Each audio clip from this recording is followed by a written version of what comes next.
So today I call it ontoperspectivism, an abbreviation for ontological perspectivism.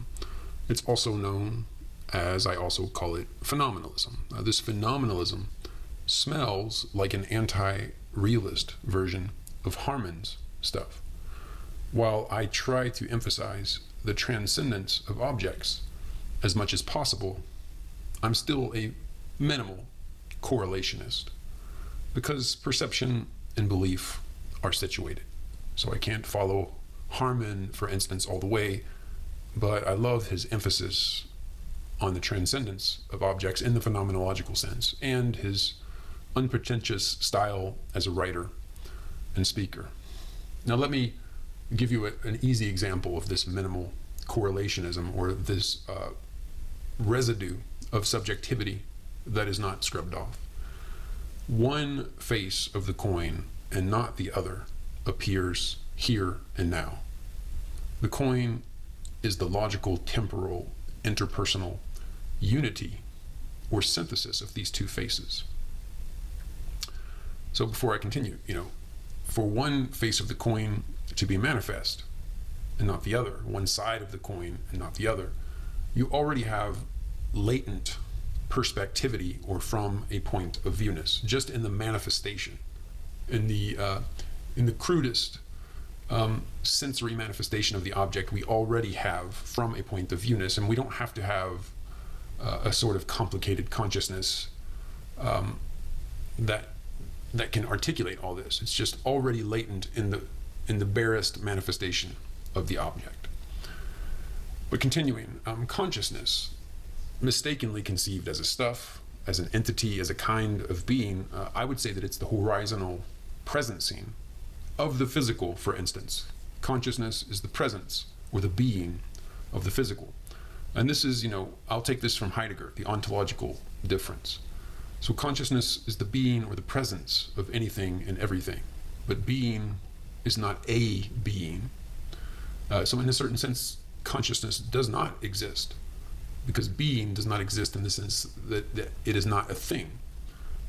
This is a somewhat elusive concept, which explains how we get stuck with the hard problem, and why people are tempted toward indirect realism and so on. But Wolfgang Fasching, he's a cool person to read on this. So consciousness is being, is time. This is time in Heidegger's sense, temporality. This is William James's streaming of experience, or the presence of that stream.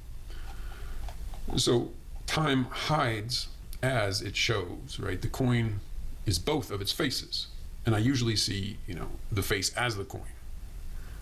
Though I can thematize the face as its own object, and I can thematize this thematization, and so on.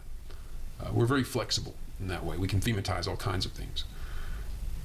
But the coin, it can't show all of itself at once. The coin needs time to manifest itself, right? In these different moments of the coin, these different faces, you could say that they're sort of glued together without our effort, by our enacting the identity of the coin, which would involve its transcendence, that the fugitive perception of the side of the coin is not confused with the coin. And this is in Husserl. He's a huge influence on me. His analysis of visual spatial objects as systems of their adumbrations. And that's what my coin metaphor is trying to hyper simplify. Now I use words like aspect or face instead of the obscure word adumbration, but I mean adumbration as appears in phenomenology. Now the most correct term is probably moment, because objects don't only manifest through or for our eyes, or for animal eyes or alien eyes, right? But all objects, as such, as enduring unities, manifest over time, or in time, or through time. And this is why the most general piece of an entity is called a moment. So I used to call this form of thought ontocubism, and this is why. An object is an enduring, interpersonal unity or system or synthesis of its moments, of its aspects, of its faces. I found many synonyms.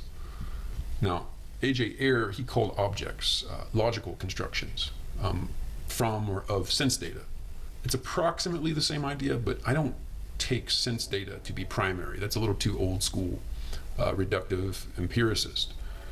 Influenced by Heidegger, early Heidegger especially, I like to start with the pre-theoretical life world.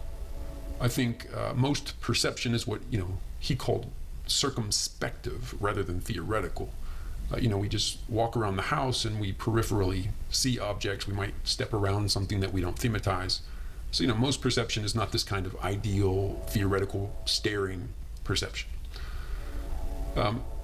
So my ontoperspectivism is built on the historical life world. Yes, I can walk around the wooden chair and understand it like Husserl as a system of adumbrations, etc., and that's very important. But it's also the chair my ex-wife brought to the house when we first moved in together. She kept it because her grandfather made it in 1958 and used to sit in it and smoke cigars. But she left it behind and has apparently forgotten it. I haven't heard from her in years. Now that's a fictional example. I don't have an ex-wife, but that kind of example was inspired by Heidegger. He does something similar in Ontology, Hermeneutics of Facticity, one of his brilliant early lectures. So with this addition of the life world historical element, my concept of a moment or aspect becomes richer than a Husserlian adumbration. So in that sense, it's a generalization. The same objects appear in different phenomenal streams, but they appear always in a new way. Consciousness unveils the object, right? Like time shows by hiding. Consciousness is the presence of an always new face of the object. More exactly, faces of situations in which faces of objects are entangled. But the object has to have an identity.